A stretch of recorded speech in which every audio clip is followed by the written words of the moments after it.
as a supporter, as a player, as a coach, you just had to pinch yourself. You knew there was a special atmosphere in that stadium.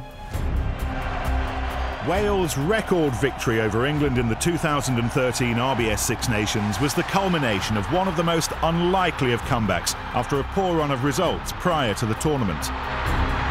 At the heart of Wales' success was one of the game's key values.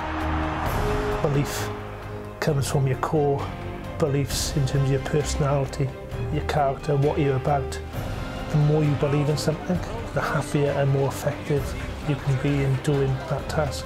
Believe you're going to win your RBS Six Nations. It's different to wanting to or being motivated to win it. It's expecting that when you take the field that you're going to win those games. You don't win the RBS Six Nations without an incredible inner belief. Between their two triumphs, they had a really bad time and a really bad run. Somewhere, the belief was there and they summed it up for two campaigns. But the defence of their title got off to the worst possible starts. Against Ireland in Cardiff, tries from Simon Zebo and Cian Healy saw Wales trailing by 20 points at the break. The first 40 minutes of that game was probably our worst performance as a team in the red jersey, probably for 3-4 years. Despite a second-half revival, Wales had left it too late, and hopes of a second consecutive Grand Slam were dashed at the first attempt. Somebody asked me in an interview afterwards that nobody's won the Six Nations after losing the first game for over 20 years. I remember just thinking, well, records are there to be broken, and I still didn't lose belief that we could go on and win the RBS Championship.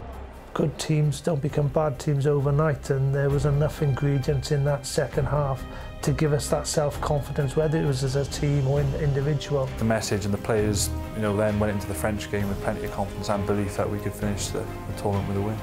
Instilled with that self-belief, Wales won their next 3 matches. From somewhere, they got that togetherness and they re-established the momentum, the belief's there, the passion's back, and suddenly it's a different game.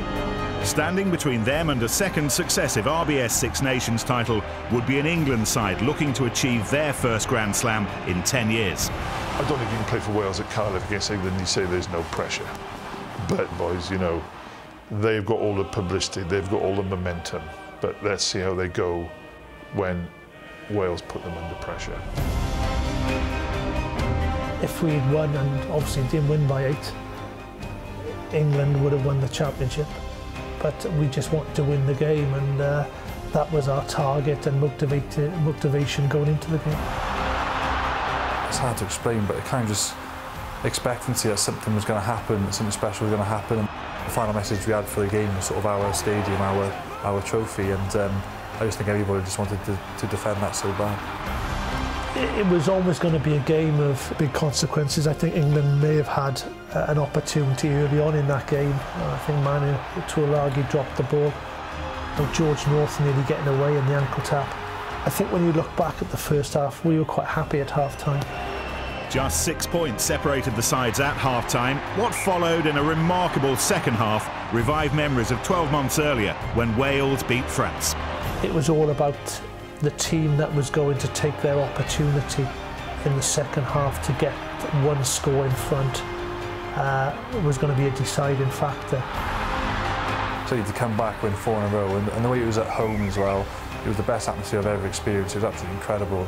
I think that was probably the most special game that I've ever been involved in.